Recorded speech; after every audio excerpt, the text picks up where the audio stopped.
আসসালামু আলাইকুম। আমাদের সমাজে কিছু মানুষ আছে যারা নিজেদেরকে নিরপেক্ষ পরিচয় দিতে স্বাচ্ছন্দ্য বোধ করে বা নিরপেক্ষ পরিচয়ে তারা পরিচিত থাকে। আজ থেকে অতীতেও এই অবস্থায় কিছু মানুষ ছিল, ভবিষ্যতেও এরকম কিছু মানুষ পাওয়া যাবে।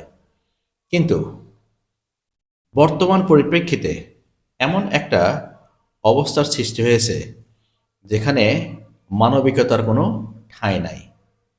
সুতরাং যেখানে মানবিকতার কোনো ঠাঁই নাই, সেই সমাজে, সেই বিশ্বে আপনি নিরপেক্ষ থাকবেন এবং সুস্থভাবে থাকতে পারবেন বা স্বাভাবিকভাবে থাকতে পারবেন বা নির্ঝঞ্ঝাট থাকতে পারবেন, এটা মনে করার কোনো কারণ নাই। কারণ যদি মানবিকতা বেঁচে থাকতো, তাহলে আপনি নিরপেক্ষ থাকলে আপনি আপনার মর্যাদা নিয়ে বেঁচে থাকতে পারতেন। কিন্তু এখন মানবিকতাই বিপন্ন, মানবিকতাই নেই। সুতরাং এই অবস্থায় আপনি নিরপেক্ষ থাকলে আপনি নির্ঝঞ্ঝাট ঝামেলামুক্ত থাকতে পারবেন না। আপনাকে অবশ্যই একটা পোলারাইজেশন হতে হবে।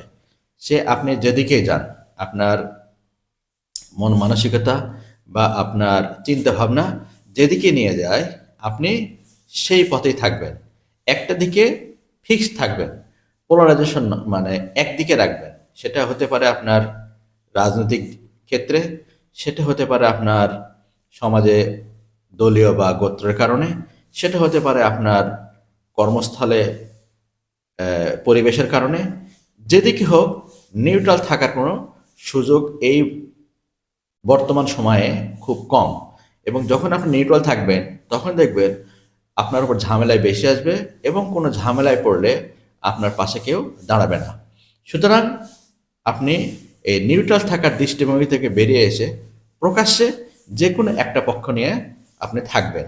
এবং আপনি যদি আপনার ডিগনিটি ওই পক্ষ নিয়ে ধরে রাখতে পারেন, তাহলে দেখবেন যে যে কোনো সময়েই সবাই আপনাকে দেখে কিছুটা হলেও ভয় পাবে এবং আপনাকে সমীহ করে চলবে। সুতরাং নিরপেক্ষ থেকে নির্যাতিত হওয়ার চেয়ে আপনি একটা পোলারাইজেশনে যান, আপনি একটা পক্ষে থাকেন এবং নিজেকে সেইভাবেই শক্তিশালী করেন ওই পক্ষের মধ্যে বা ওই দলের মধ্যে বা ওই গ্রুপের মধ্যে।